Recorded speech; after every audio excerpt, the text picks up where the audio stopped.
अगर आप सच में बिजनेस करना चाहते हैं तो आपके लिए अपॉर्चुनिटीज की कमी नहीं है।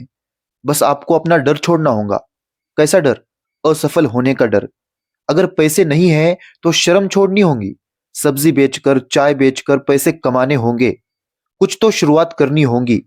ये बात याद रखे कि कोई भी बिजनेस छोटा या बड़ा नहीं होता। अगर आपके पास पैसे नहीं है तो आपको शुरुआत छोटे से ही करनी होगी।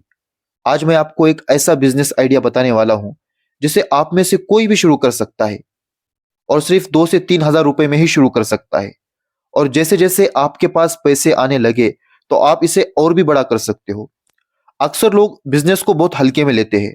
बहुत से लोगों के माँ बाप ये सोचते हैं हमारा बच्चा पढ़ लिख कर कोई सरकारी नौकरी कर ले। अगर उसे सरकारी नौकरी ना भी मिले तो वो कोई प्राइवेट जॉब कर ले, लेकिन ऐसे छोटे मोटे बिजनेस ना करे।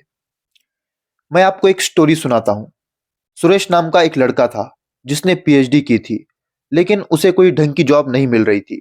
इसलिए उसने कई बार छोटे छोटे बिजनेस स्टार्ट करने की कोशिश की, लेकिन उसके पिता ने उसे मना कर दिया और कहा इतना पढ़ लिख कर तू ऐसे बिजनेस करेगा। इसलिए वो हमेशा धोखे रहता था और वो कुछ अलग करना चाहता था। किसी के दबाव में काम नहीं करना चाहता था। एक बार उसने बिना किसी को बताए अपने शहर के मार्केट से एक व्हाइट बोर्ड खरीद कर लाया जिससे वो बच्चों को पढ़ा सके। उसने तय किया कि मैं आप बच्चों को ट्यूशन दूंगा, क्योंकि वो खाली नहीं बैठना चाहता था। इसलिए उसने सोचा मैं अपने अंदर के नॉलेज को लोगों के साथ बांटकर ही अपना गुजारा कर लूं। सबसे पहले उसने अपने आसपास के बच्चों को अपने ट्यूशन क्लास के बारे में बताया। अलग अलग मोहल्ले में जाकर भी उसने बताया, लेकिन उसे कुछ खास रिस्पॉन्स नहीं मिला।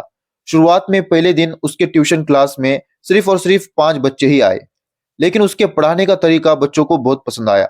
इसलिए बच्चों ने अपने क्लास के आसपास के दोस्तों को बताया। फिर दूसरे ही दिन उसके ट्यूशन क्लास में 20 बच्चे हो गए। वो इसी तरह मेहनत से और लगन से बच्चों को पढ़ाता रहा। एक महीना देखते ही देखते उसके क्लास में 50 बच्चे हो गए। अब उसे समझ में आ गया कि मेरे अंदर कुछ तो टैलेंट है, तभी तो बच्चे मुझे पसंद कर रहे हैं। इसलिए उसने अपना एक बहुत मेहनत करके कोर्स तैयार किया जिसमें वो इंग्लिश में कैसे बात की जाए, इसके ऊपर उसने वो कोर्स बनाया था। और उसने उस कोर्स की कीमत सिर्फ और सिर्फ 500 रुपए रखी थी। और साथ में उसने लोगों को ये चैलेंज भी दिया, अगर आपको कोर्स कंप्लीट करने के बाद इंग्लिश में बात करना ना आए तो मैं आपके 500 रुपए वापस कर दूंगा। इसलिए कई सारे लोगों ने उसके कोर्स को खरीदा और लोगों को इसका बहुत फायदा भी हुआ। लोग एक महीने के अंदर इंग्लिश में बात करना सीख गए। लोगों ने ये कोर्स दूसरे लोगों को बताया। इस तरह से उसका रेवेन्यू, उसकी इनकम, उसकी कमाई बढ़ती ही जा रही थी। अगर 1,000 लोगों ने भी उसका कोर्स खरीदा तो 5 लाख रुपए उसके बैंक अकाउंट में आ रहे थे। इस तरह से उसकी इनकम एक महीने में 10 लाख रुपए से भी ज्यादा हो चुकी थी। 2 से 3 साल पहले जहां उसकी एक महीने की कमाई सिर्फ और सिर्फ 10,000 रुपए थी, अब उसकी कमाई बढ़कर 10 लाख रुपए महीना हो चुकी थी। ये थी उसकी एक रियल स्टोरी। इससे आपने क्या सीखा? आपके अंदर भी कुछ ना कुछ स्किल है, कुछ ना कुछ टैलेंट है। हो सकता है आपको इंग्लिश पढ़ाना ना आता हो, कुछ और आता हो, तो आप उसकी ट्यूशन दे सकते हो। जरूरी नहीं है कि आपको इंग्लिश आना चाहिए या साइंस आना चाहिए। जो भी आपको आता है उसकी आप ट्यूशन दे सकते हो।